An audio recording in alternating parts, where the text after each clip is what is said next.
That's good. If he hasn't, he needs to be careful about what he's saying about the people in Wales. He doesn't know what he's talking about. So absolutely does not know what he talks about. And his party's record in Scotland is nothing to boast about. And nationalists will divide the United Kingdom, costing Wales £21.5 billion every single year. Chair of the Committee, Ruth Jones. Thank you, Mr Speaker, and I welcome the news last month that Newport City Council and Caerphilly County Borough Council both received £21.5 million each from the UK Labour Government Pride in Place scheme. This funding will empower communities across my constituency of Newport West and Isloyn to invest in community assets, their local high streets, drive local growth and create jobs, thus reducing the cost of living. So does the Secretary of State agree with me that at last in Wales we have two Labour governments delivering for the people of Wales? The Chair of the Welsh Affairs Select Committee is absolutely right. Our Pride in Place programmes, the Local Growth Fund, the City and Growth Deals, the investment zones and our free ports are all the result of having two Labour governments working together for the benefit of everyone across Wales. And taken together, they will boost the economy, draw in further investment, create thousands of jobs and raise living standards across Wales. They demonstrate this government's commitment to growth, practical, visible, long-term investment that empowers local communities and delivers real benefits for them. Anne Davies. Question number 4, please, Speaker. Mr Speaker, overhead lines are much cheaper to build. Undergrounding costs an estimated 4.5 times more than overhead lines, according to the Institution of Engineering and Technology. Overhead lines are also quicker to build, cause less environmental damage and are much easier to maintain. The cost of building this infrastructure is borne by electricity bill payers, and Plaid's policy on undergrounding will not only increase bills, but suffocate the economic potential of Wales's green industrial revolution. Davies. Diolch, Mr Llefarydd. My constituency is the location of two major infrastructure projects, a 97-kilometre and a 60-kilometre network of pylons along several hundred, 248 actually, 230-metre tall wind turbines. The cumulative impact of these projects is significant, occupying land that could support other development, and it remains unclear whether they will lower electricity bills or improve electricity connectivity for local households nor businesses. What discussions has the Secretary of State had with the Welsh Government to ensure that these projects deliver genuine benefits for our communities? I heard what the Honourable Lady said, but we do have a policy to ensure that communities who host clean energy infrastructure can directly benefit. The new Community Funds Guidance aims to improve the consistency and the amount of funding for communities that could be used towards local projects. And on bill discounts, we're introducing a scheme which will provide household discounts to those living closest to new and significantly upgraded transmission infrastructure projects. Henry Tufton. Mr Speaker, I like my constituency neighbour, and Plaid want to be taken seriously as a party of government, but they fail to recognise the importance that renewable energy will play. Does the Secretary of State agree with Renewable Cymru, who recently concluded that Plaid's approach will cost jobs and investment in communities like mine in Pembrokeshire? Labour is the only party that is committed to investing in renewable energy, energy that will bring down bills, create thousands of jobs for people right across Wales. Plaid and Reform are against renewable infrastructure. Plaid and the SNP don't want nuclear. Their economy spokesperson, Plaid's economy spokesperson in the Senedd, is anti-nuclear. They're happy to see people pay higher bills, they're happy to spurn investment, and they're happy to see job opportunities slashed. David Chadwick, Liberal Democrat spokesperson. Thank you, Mr Speaker. During the Second World War, over 200 people were forced to leave their homes and give up their land in the APT when more than half the community was taken for use by the Ministry of Defence. And the people of the APT understood why that sacrifice had to be made. But now, Butte Energy and their wealthy investment backers want to take the rest of the APT. Does the Secretary of State agree that the APT has already sacrificed enough? And will she work with me to defend the Welsh countryside from once again having its wealth extracted from it with no benefit to local communities. It sounds like the Liberal Democrats in Wales have the same position as Plaid Cymru. Our priority is to drive growth, lower bills and create jobs through our new green energy revolution, and that includes people in his constituency. Investment in his constituency should be something that he should be welcoming. Rebecca Smith. Question number 5, Mr. Speaker. Minister.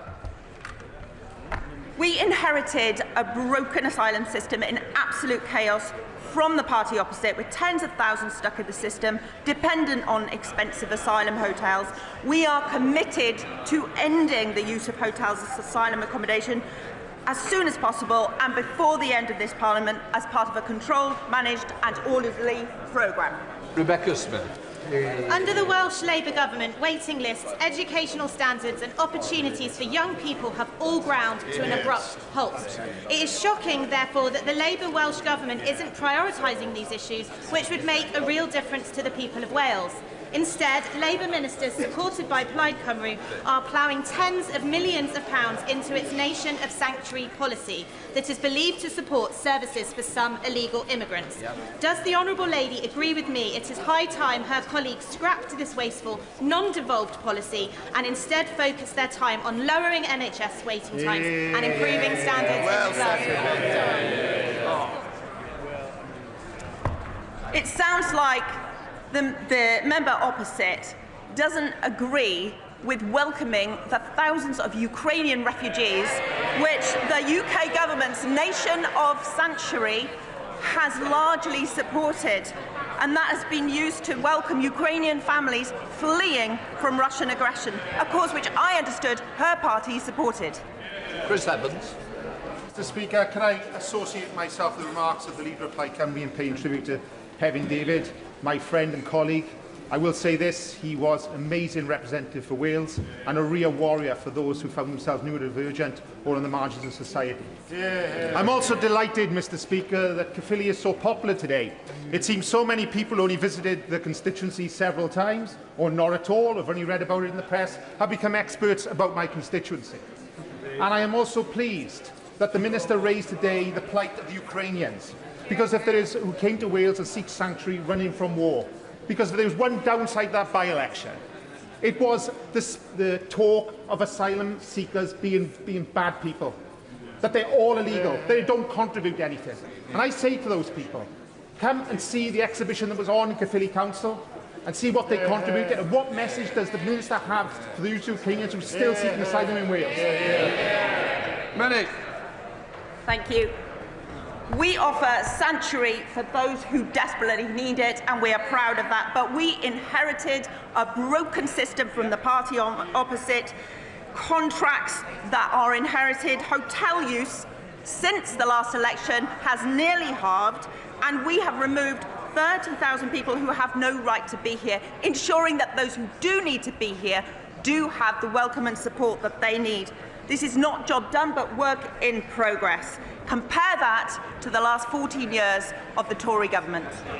Mims Davies, Shadow Secretary of State.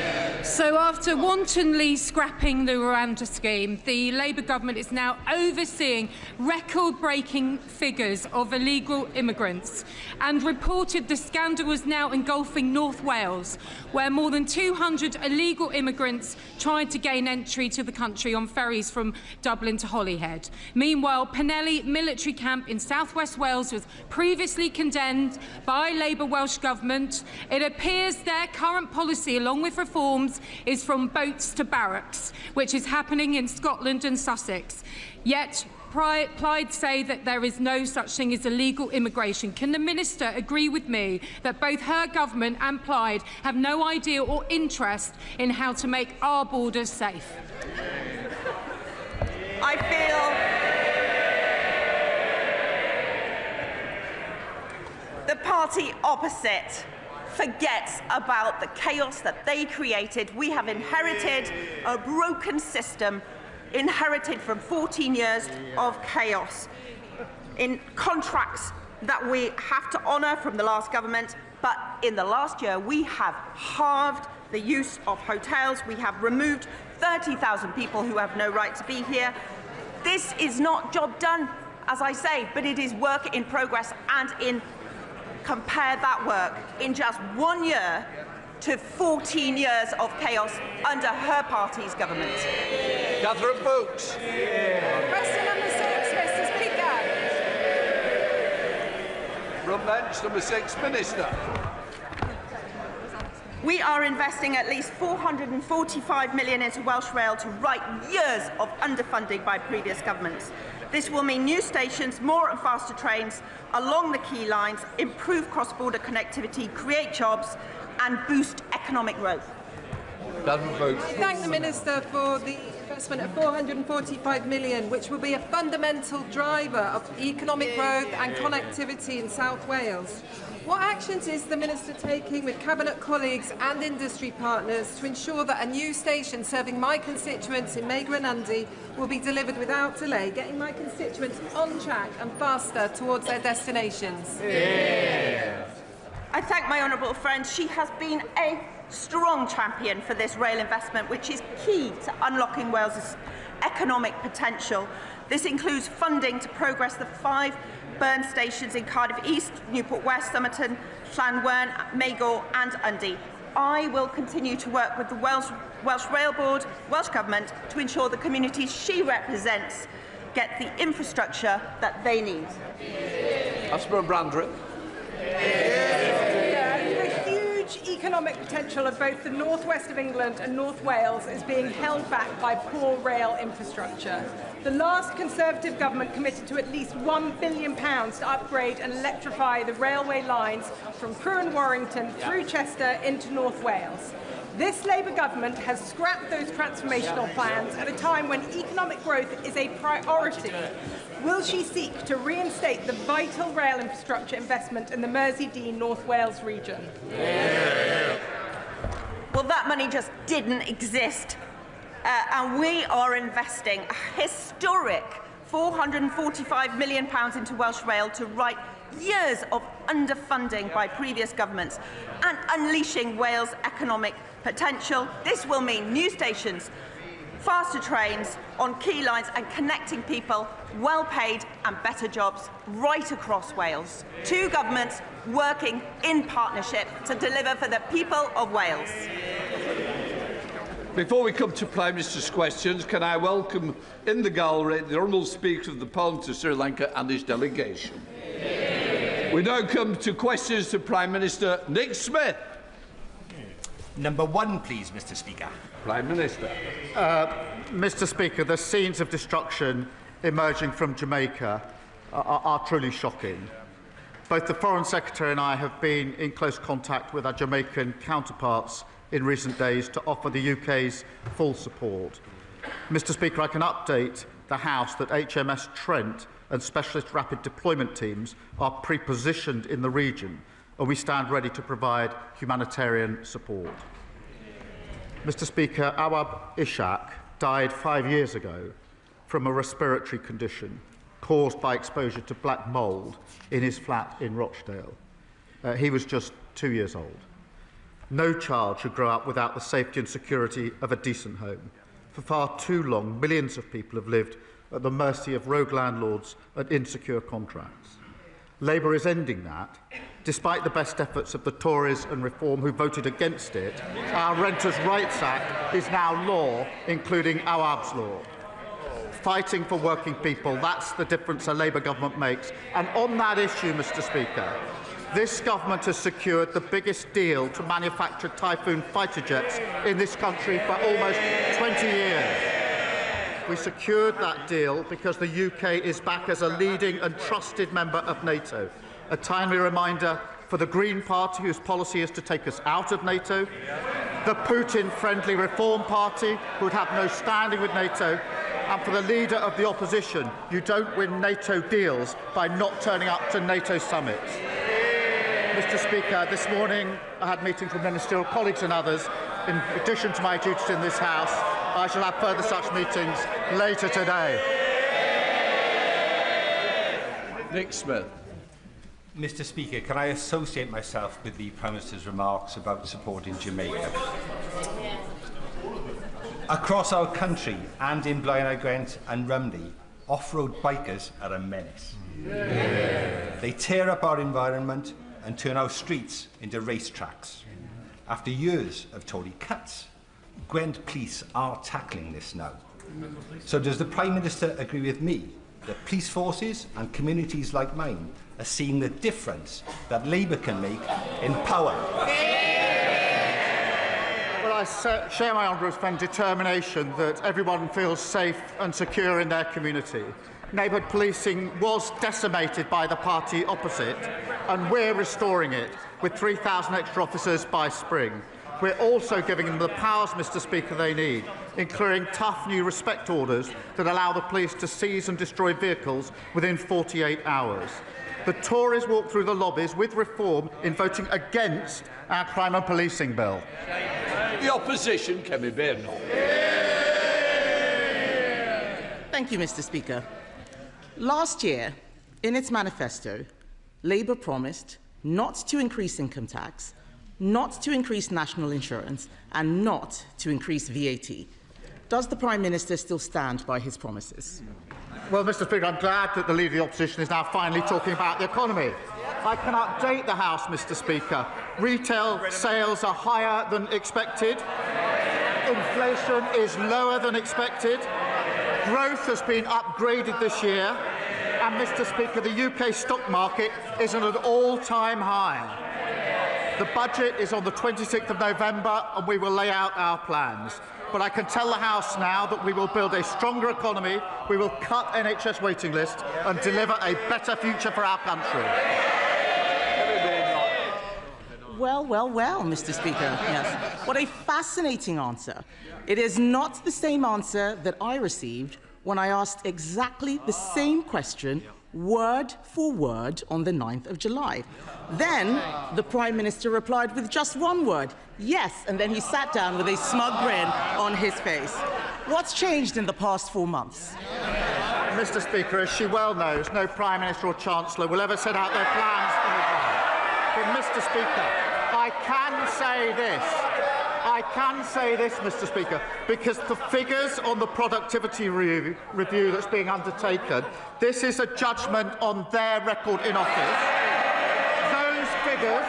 Those figures are now coming through, and they confirm that the Tories did even more damage to the economy than we previously thought. Now, we will turn that around. We've already delivered the fastest growth in the G7 in the first half of this year. 5 interest rate cuts in a row. Trade deals with the US, EU and India. They broke the economy. We're fixing it. Mr Speaker, he says no Prime Minister or Chancellor will say these things before the budget. Has he told his Chancellor? Because she's been out there flying kites, causing constant speculation around the budget that is damaging the economy. All week, they've been briefing about tax rises. What we've heard is that he does not have a plan. So we have some ideas for him. Yes. Yesterday, they can... Yes. Mr Speaker, it's quite clear that they need some ideas. Yes. On this side of the House, we believe in scrapping taxes on family homes. Yesterday, we voted to abolish stamp duty. They voted against it. Even the Deputy Prime Minister, or the former Deputy Prime Minister, who resigned in disgrace for not paying stamp duty, voted to keep it. So, Mr Speaker, I will remind them, on this side of the House, we know that abolishing stamp duty is how we get young people on the housing ladder and get the economy growing. So why won't he scrap this terrible tax? Why didn't they do it then in 14 years in office? Mr Speaker, as I said, the productivity review figures are now coming in, and they show the true extent of the damage that they did. And she asked us to take advice from them. We all know, these figures are coming out, we all know that austerity damaged the economy on their watch. The botched Brexit deal damaged the economy on their watch. Liz Truss's mini-budget damaged the economy on their watch. so we'll take no lectures or advice from them on the economy. They won't be trusted on the economy for generations to come. And, Mr. Speaker, that's why at our budget, I can be clear, there will be no return to austerity. That's what broke the country. No return to the instability of their mad borrowing spree, and we'll end the unfairness and low growth that squeeze living standards for working people. That's the path to national renewal. Mr. Speaker, Conservatives reduced the deficit every year until the pandemic. We more than doubled the personal allowance. We left 4 million more jobs than we found from Labour. We brought inflation down to 2%. It's nearly double. Mr. Tufnell, you're in my sights. The pantomime season has arrived, so don't start it too early. Mr. Speaker, on our record, we brought inflation down to 2%. It has doubled under him. We left him the fastest-growing economy in the G7. It is no longer. The truth is, they have no ideas. We're giving them some. There is another way to get growth. It's cutting welfare spending and getting people into work. Last month, I offered to work cross-party with him to bring down welfare spending, because he knows, and we know, that he'd rather dip into people's pockets than upset those people behind him. Instead of tax rises, will he work with us to find a way to cut welfare spending and get Britain working again? Mr. Speaker, she talks about their record. Let's go through it. They crashed the economy. Inflation went up to 11%. Mortgages went through the roof. Welfare spending went up £33 billion on them, and they want to give us advice. And they reduced the UK to a laughing stock. Because of our budget, Mr. Speaker, waiting lists have come down, wages are up, mortgage rates are down, and other countries want to do deals with us. Just on Monday of this week, the Turkish government signed an £8 billion deal for typhoons. Earlier this year, the Norway government a £10 billion for frigates. That is because of the budget that we passed, fixing the mess that they left. Mr. Speaker, it's not because of the budget that he passed. I started that deal back in January 2024. But and I welcome it. There are some things, Mr. Speaker, it's got nothing to do with their budget. We're lucky it's still happening. So I welcome the £8 billion deal that he's done with Turkey, but I will remind him that just last month, his Chancellor borrowed £20 billion. He'll have to sell a hell of a lot more jets to make up for that. And he won't rule out any tax rises. He can't cut spending. He is increasing unemployment. This man knows nothing about economic growth except how to destroy it. In his weakness, Mr. Speaker, he has caved into the unions with their regulations that will cripple businesses, costing them £5 billion every year. Yes, please do speak up, because I want every single business out there to hear Labour MPs heckling when we talk about the damage that they are doing. So I ask the Prime Minister, how on earth can he consider adding more burdens for these firms to deal with? Mr. Speaker, she's overlooked the fact that we had the highest growth in the G7 the first 6 months of this year, and that growth's just been upgraded. 3 interest rate cuts. Mr. Speaker, we're not going to take lessons from them. She's now introduced what I understand to be, I think she calls it a golden economic rule, this golden rule that she's now putting forward, very golden. £47 billion, Mr. Speaker, of unspecified spending cuts, with no detail whatsoever. Mr. Speaker, let me put that in context. That would be 85,000 fewer nurses, 234,000 fewer teachers, or cutting every police officer in the country twice over. No wonder the Institute for Government said she's on shaky foundations. That's exactly what caused the problem in the first place. Mr. Speaker, the fact that he has to stand there and make stuff up just shows what kind of Prime Minister he is. We had an itemised list. We had an itemised list of 47 billion. 23 billion was on welfare spending, which I asked him to work with us to cut. He refuses to do so. All he knows how to do is tax, tax, tax. If you work, they tax you more. If you save, they tax you more. If you buy a home, they tax you more. None of these taxes were in the manifesto, which he had 4 years to prepare. Mr. Speaker, he is raising taxes because he is too weak to control spending. He's blaming us, he's blaming the OBR. Last week they were blaming Brexit. Isn't the truth that with this Prime Minister, it's always someone else's fault? They were kicked out of office because they broke the economy. They won't be trusted for years to come. She can't tell us what her position is on the last budget, and she's got a phantom £47 billion with no foundation as we go forward. That's exactly the mess that they caused. They've not changed one bit. Meanwhile, we're fixing their mess. 5 million extra NHS appointments, 5 interest rate cuts, growth and wages up. That's a change the Labour government makes. Jeff Smith. Thank you, Mr. Speaker. As Palestinians try and rebuild their lives amid the rubble of Gaza, last night, once again, dozens of innocent people were killed by Israeli airstrikes. What will the UK do, along with our international partners, to hold the Netanyahu government to account for its actions? And what more can we do to ensure that aid gets in, as the IDF blocks aid in breach of both the peace agreement and international law? Well, I thank him for raising this, and I'm deeply concerned, Mr. Speaker, by the strikes, and that underlines the fragility of the ceasefire deal. All sides need to uphold President Trump's peace plan. It is the only route to long-term peace for Israelis and Palestinians. We are, of course, in close touch with the US and regional allies, pushing for de-escalation. Mr. Speaker, the scale of destruction in Gaza is unimaginable. The immediate priority remains getting aid in at the speed and the volume needed. Thank you. We come to the Leader of the Liberal Democrats, Sir Ed Davey.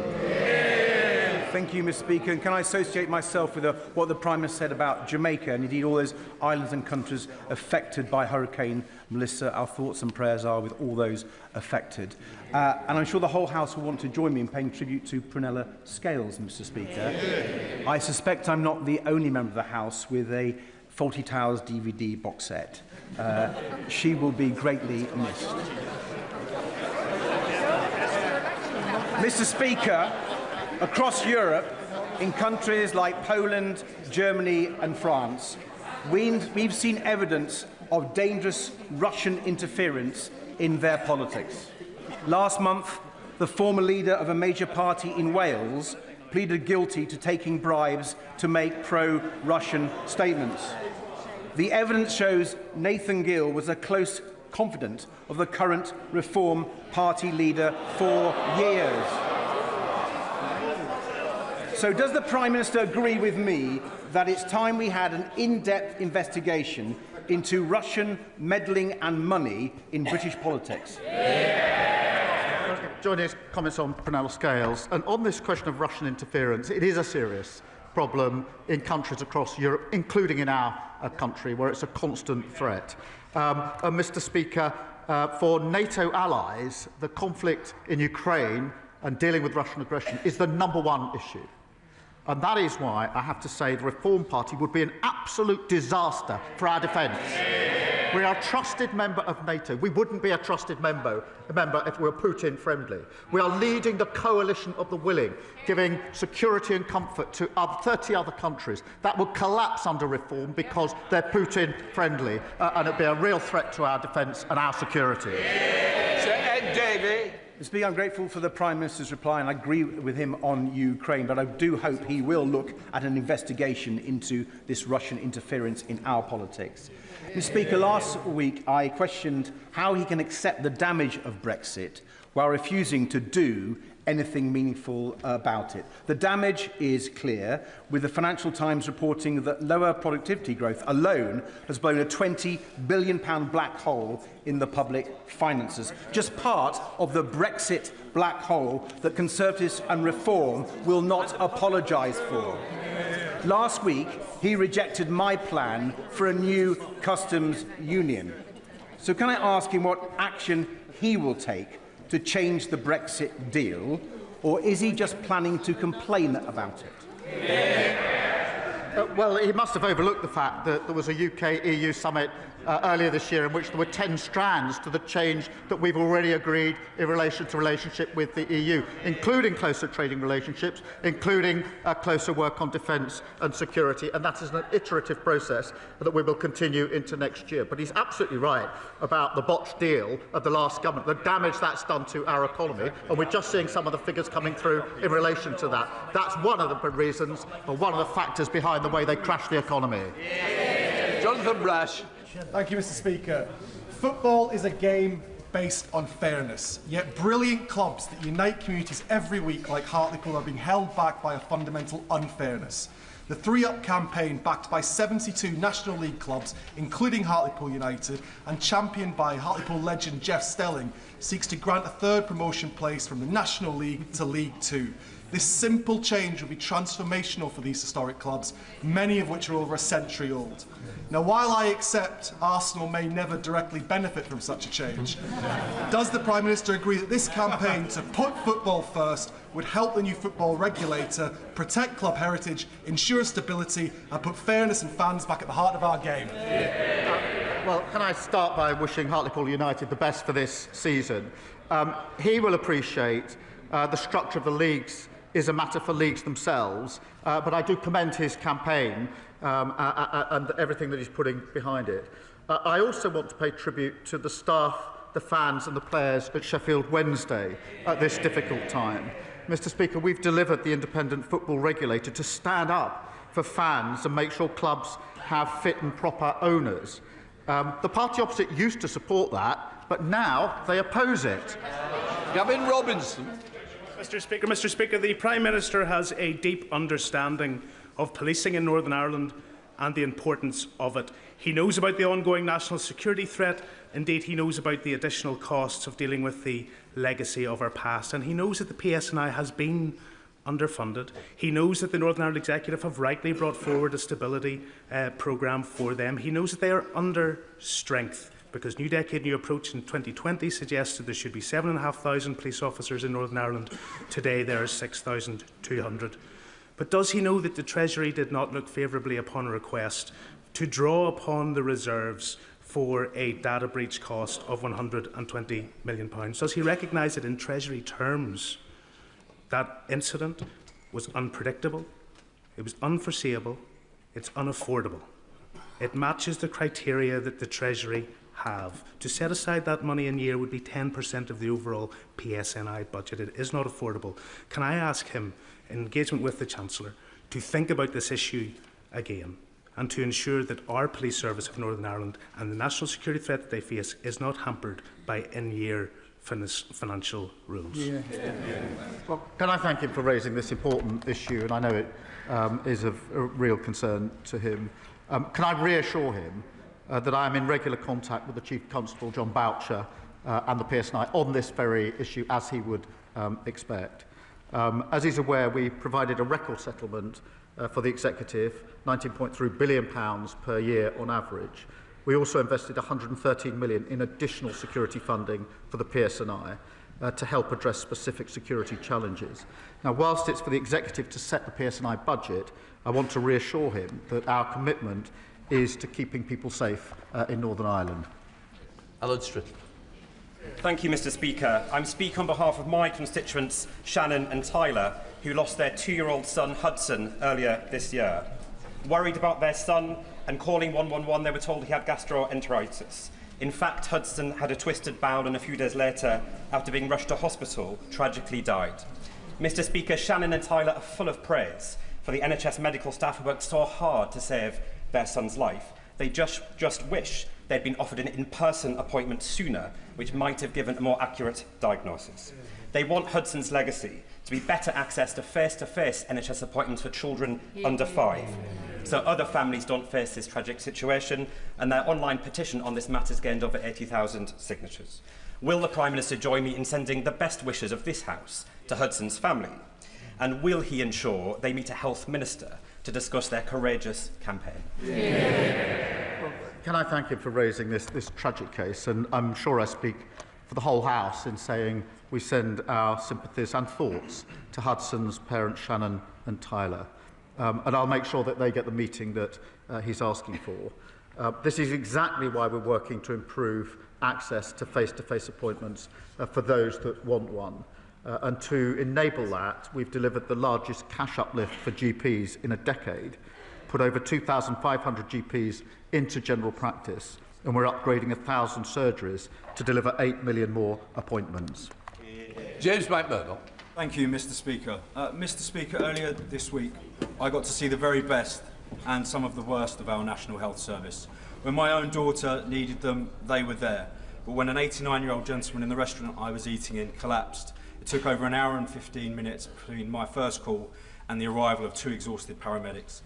Basildon Hospital has just been downgraded to inadequate in the latest Care Quality Commission. Can I please invite the Secretary of State for Health and Social Care, or the Prime Minister herself if he has time in his schedule, to come and visit Basildon with me so we can both thank them for the exceptional work they do, but also get to grips with the problems they're facing. Well, can I thank you for raising this case and the 2 examples that he's given. The downgrade at Basildon Hospital is deeply disappointing. The Care Quality Commission has set out immediate actions for the Trust leaders to deliver improvements. Our decisions in government have seen £26 billion boost for our NHS, helping deliver over 5 million extra appointments. I would gently point out that he was elected representing a reform party that would dismantle our NHS and charge people to see their doctor. Thank you, Mr. Speaker. Reform say they stand up for the working class, but the truth is they never have. No. They voted to block the Employment Rights Bill again and again. So does the Prime Minister agree that it's only this government on the side of working people? It's Labour creating tens of thousands of jobs, like with our deal with Turkey. It's Labour getting rid of 0 hours contracts, and it's Labour protecting workers from unfair dismissal from day one. I'm proud that we delivered the biggest upgrade to workers' rights in a generation, and the Tories and Reform vote against it at every turn, as they always do with any form of workers' rights and protections. And in relation to the deal that we struck on Monday, Mr. Speaker, with Turkey, that is a deal worth £8 billion, 20,000 jobs, 10 years of work in manufacturing with the typhoons. That is only possible because we're a trusted member of NATO, and Reform have been an absolute nightmare on defence because they would not be a trusted member of NATO because they're Putin-friendly. Thank you very much, Mr. Speaker. Targets for cancer patients beginning treatment within 62 days hasn't been met by any NHS trust for 10 years, a legacy of the last Conservative government. If this target had been met in every month of 2025, so far nearly 3,000 breast cancer patients would have started their treatment on time. Will the Prime Minister ensure that the National Cancer Plan, which I asked for a year ago, makes it possible for the 62-day target to be met, along with recruiting much-needed cancer specialists and replacing outdated equipment? Yes. Well, I thank him for raising this, and I know this is personal to him. We are investing £600 million to improve diagnostic capacity and rolling out new radiotherapy machines, including in his local trust, I'm pleased to say. We have seen real improvements. 148,000 more people now have cancer diagnosed or ruled out within 28 days, but I acknowledge there is more to do on this. The National Cancer Plan will set out how we will go further and deliver the best care for every patient. Mr. Speaker, the big 4 banks have been allowed to abandon our high streets, basically closing them with impunity. Between 1999 and 2025, my constituency alone has lost banks at Guildhurst, Newbigin-by-the-Sea, Bedlington and Blythe. And this, Mr. Speaker, is at the same time these banks made more than £40 billion profit in last year alone. They're absolutely drowning in cash. The manifesto pledge to roll out 350 banking hubs is to be welcomed, but its quirky, almost bizarre qualifying criteria needs detailed revision. Will the Prime Minister commit to a wholesale review of personal face-to-face banking, which would enable local residents and local businesses, alongside many vulnerable people, to access their own money in their own time on their own high street?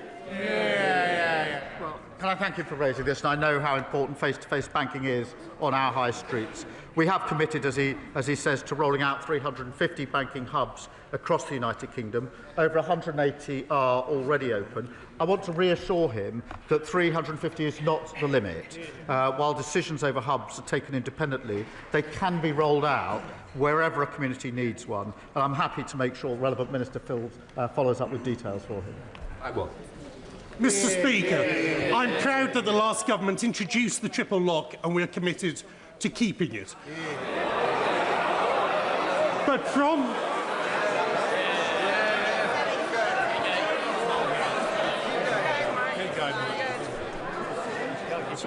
The problem is, one or two, you're trying to catch my eye. If we don't get through, you won't get a chance, might we?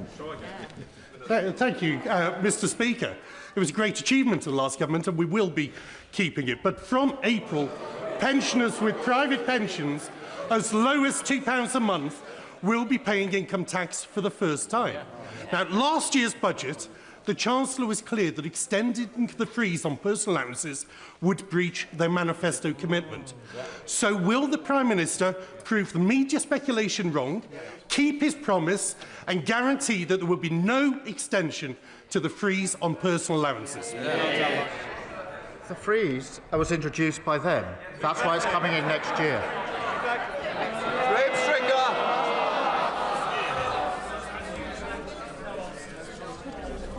Mr. Speaker, the honourable member for West Suffolk, when he was an official, produced a devastating report on the Home Office. Reading it, it shows a department characterised by disarray and defeatism. There have been 12 Home Secretaries over the last 30 years, some better than others, but none have managed to get this department in order to deliver the services that people should expect in this country.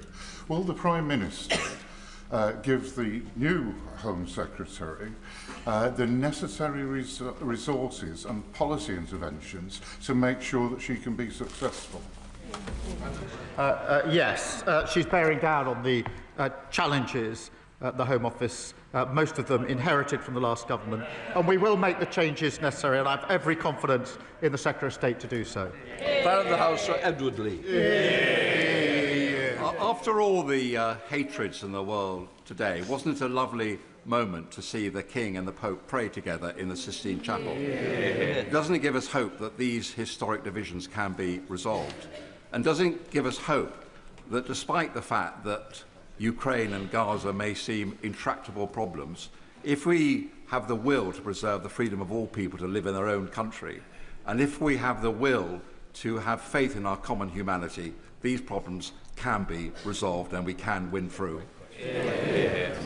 Can I agree with him? I thought the King and the Pope praying together was an incredible message to the world and very, very powerful.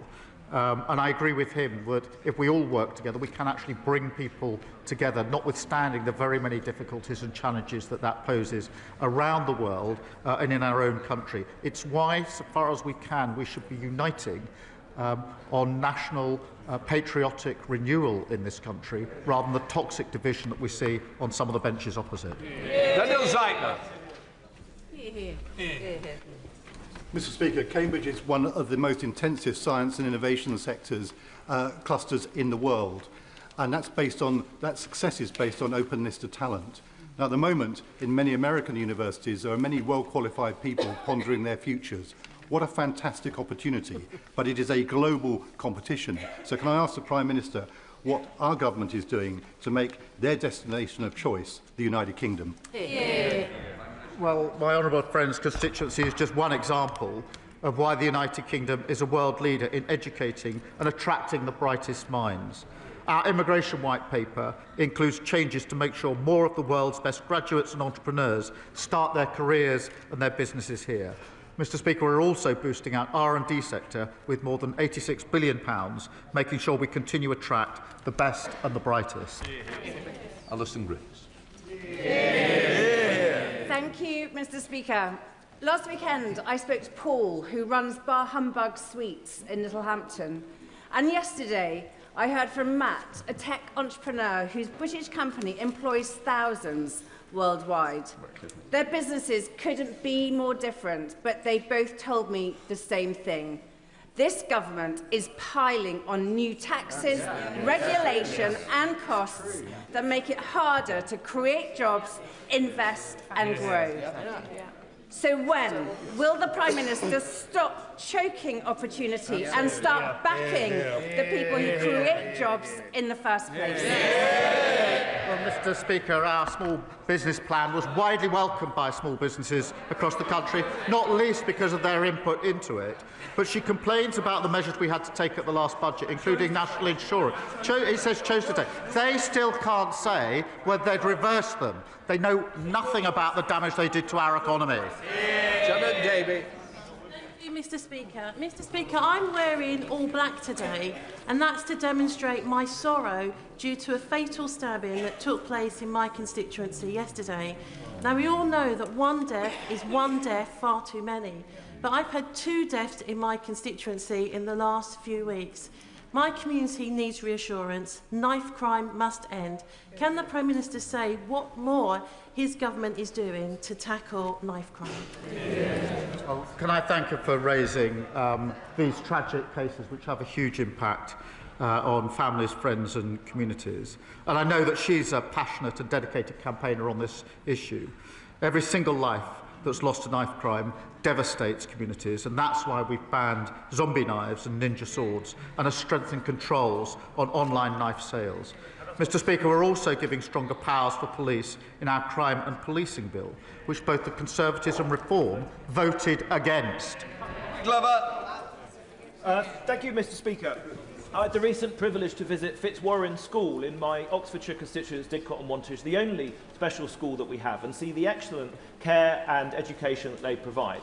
Given the urgent need for more funding for additional special schools and to enable special schools to spread their expertise to mainstream schools, what does the Prime Minister say to parents and education workers who are desperately worried by his government's decision announced last week to delay SEND reforms? Well, I'm grateful for him raising this, and I think the broken SEND system is the issue that's been raised with me more frequently than any other issue at Prime Minister's questions. That's why we do need to review it. It's not working for any of those involved, particularly children and parents. It is important that we get it right, and insofar as we can, that we get a consensus about how we go forward, and that's what we're attempting to do. Mr. Speaker, a 4th patient has entered the glioblastoma drug trial set up in memory of my late sister. Today, we are joined by Ben Trotman, a patient of a similar trial in 2022, funded by the John Moulton Foundation. Since then, Ben has married Emily, and in March they welcomed beautiful baby Mabel. Can I ask the Prime Minister when the National Institute for Health Research will spend the £40 million given in 2017 for trials on brain tumours? Or will glioblastoma patients always rely on the grief-stricken or philanthropist for life and hope? Well, Mr. Speaker, can I begin by paying tribute to her sister Margaret, who was a guiding figure in the Labour Party, and the powerful legacy that she left in helping us to tackle brain cancer. We are determined to improve cancer survival rates and hit all NHS waiting times in relation to cancer, so no patient waits longer than they should. And that's why we're investing £1.5 billion in new surgical hubs and diagnostic scanners to help deliver over 30,000 more procedures and over 1.2 million diagnostic tests. Final question, Caroline Hunt. Mr. Speaker, I recently met around 20 independent local traders in Totnes who are furious that the last bank in town will close in January and that Link have refused to consider a banking hub. My businesses and constituents, 1,100 of whom have signed a petition, deserve better. Now, the Prime Minister has just told the member for Blyth and Ashington that a banking hub can be rolled out wherever a community needs one. So will he now back my campaign, ask his ministers to write to Link and instruct them to grant a banking hub to Totnes and to review the eligibility of rural towns for such hubs so that we can keep our vital high streets alive? Thank you. Can I thank her for raising this, and she'll have heard the answer I gave just a few moments ago.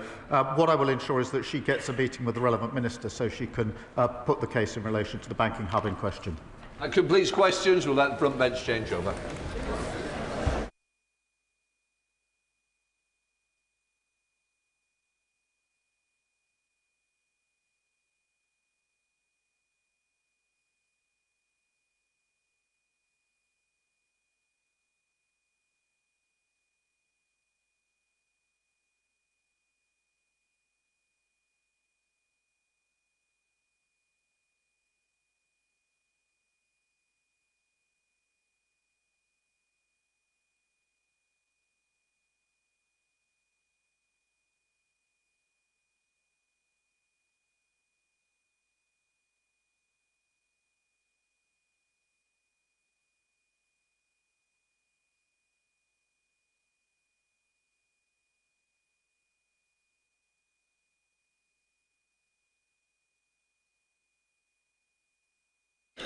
Right, we now come to the urgent question. Dame Priti Patel. Mr. Speaker, to ask the Secretary of State for FCDO if she'll make a statement on the actions taken to secure the elimination of Hamas from Gaza and the preservation of the ceasefire. Minister. Mr. Speaker, the House will be aware of events over the last 24 hours in Rafah, including reports that Israeli strikes took place last night. Estimates of the death toll vary, but suggest that up to 100 people in Gaza have been killed. We understand these